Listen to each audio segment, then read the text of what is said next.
வணக்கம் நண்பர்களே. டிஎன்பிஎஸ்சி நடத்தின சிடிஎஸ் எக்ஸாமில் கேட்டிருந்த கொஷின்ஸை நம்ம ஒன் பை ஒன்னாக பார்த்துட்டு வரோம். அந்த வகையில் இது 10வது கேள்வி. இது பாருங்கள். If A equal to 1, B 2, C 3 and so on Z equal to 26 என கொண்டால் கீழ்காண்பவற்றுள் எது தவறுன்னு கேட்டிருக்காங்க. சரிங்களா? இப்போ ஃபஸ்ட்டு ஆப்ஷன் ஏ பாருங்கள். Root of ILL equal to F power B, அதாவது ரூட் ஆஃப் இது ஒவ்வொன்றும் எத்தனாவது எழுத்துன்னு பார்க்கணும். ஏன்னா அவங்க மேலே அந்த கண்டிஷன் தான் கொடுத்துருக்காங்க. ஐ அப்படிங்கிறது பார்த்தோன்னா 9வது எழுத்து, எல்லுங்கிறது 12வது எழுத்து, மறுபடியும் எல்லுங்கிறது 12வது எழுத்து. கரெக்டாக?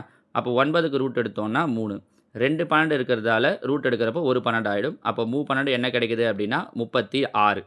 ரைட் சைடில் பாருங்கள், எஃப் பவர் பி. எஃப்ங்கிறது எத்தனாவது எழுத்துன்னு பார்த்தோன்னா 6வது எழுத்து.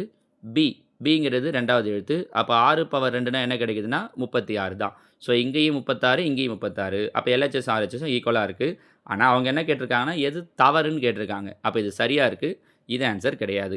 ரெண்டாவது பாருங்கள், HCF ஆஃப் ஜாய், JOY. ஜேங்கிறது 10வது எழுத்து, ஓங்கிறது 15வது எழுத்து, ஒய்ங்கிறது 25வது எழுத்து. இதுக்கு HCF எடுக்கிறோம். 10, 15, 25க்கு HCF எடுத்தோன்னா 5. ரைட் சைடில் பாருங்கள் என்ன கொடுத்துருக்காங்க, ஈங்கிறதும் 5வது எழுத்து. அப்போ இதுவும் 2 பக்கமும் கரெக்டாக இருக்குது. ஸோ ஆப்ஷன் பியும் ஆன்சர் கிடையாது. ஏன்னா எது தவறுன்னு தான் கண்டுபிடிக்கணும். அடுத்தது ரூட் ஒய். ஒய்யுடைய வேல்யூ 25, ரூட் எடுத்தோன்னா 5 ப்ளஸ் ரூட் பி. பியோட வேல்யூ 16, ரூட் எடுத்தோன்னா 4. 5 4 கூட்டினா 9. இந்த பக்கம் பாருங்கள் ஐ கொடுத்துருக்காங்க. ஐயோட வேல்யூவும் 9 தான். ஐங்கிறது 9வது எழுத்து. அப்போ இதுவும் கரெக்டாக இருக்குது. ஸோ இதுவும் ஆன்சர் இல்லை. ஸோ 3 ஆன்சர் இல்லை அப்படின்னாலே கண்டிப்பாக 4வது தான் ஆன்சராக இருக்கணும். அது என்ன தப்புன்றதையும் பார்த்துருவோம். சிங்கிறது 3வது எழுத்து, பிங்கிறது 2வது எழுத்து. அப்போ 3 பவர் 2. 3 பவர் 2னா 3 9.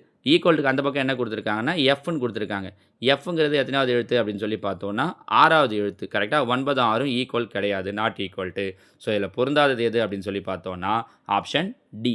பாருங்கள், வெறும் ஏபிசிடியை வச்சு எல்லா கான்செப்டையும் உள்ளே கொண்டு வராங்க பாருங்கள். ரூட் கான்செப்டையும் கொண்டு வராங்க, பவர் கொண்டு வராங்க, மீப்போவை கொண்டு வராங்க. ஸோ இவ்வளோ விஷயங்களை வெறும் ஏபிசிடி நம்பர்ஸ் வச்சே கொண்டு வராங்க. ஸோ அவங்க எப்படி வேணாலும் கொஷின் கேட்கலாம். டிஎன்பிஎஸ்சியை பொறுத்த வரைக்கும் இப்போலாம் நிறைய மெத்தடு மாறிடுச்சு. சின்ன சின்ன விஷயங்களை கூட ரொம்ப நுணுக்கமாக பார்க்குறாங்க. இப்போ இங்கே கூட பார்த்தீங்கன்னா எது தவறுன்னு கேட்டிருக்காங்க. நம்ம டக்குன்னு ஃபஸ்ட் ஆப்ஷனை பார்த்தோன்னே சரியாக இருக்குதுன்னு டிக் பண்ணுறதுக்கு வாய்ப்பு இருக்குது. ஆனால் கொஷினில் ரொம்ப சிம்பிளாக விச் இஸ் ராங்குன்னு கேட்டிருக்காங்க பாருங்கள். இப்போ நாளைத்தையும் போட்டால் தான் நம்மளால் ஆன்சர் சொல்ல முடியுது. ஸோ கொஷின்ஸுக்கு ஆன்சர் பண்ணும்போது ரொம்பவே கவனமாக பண்ணணும். ஓகேவா? Okay, thank you.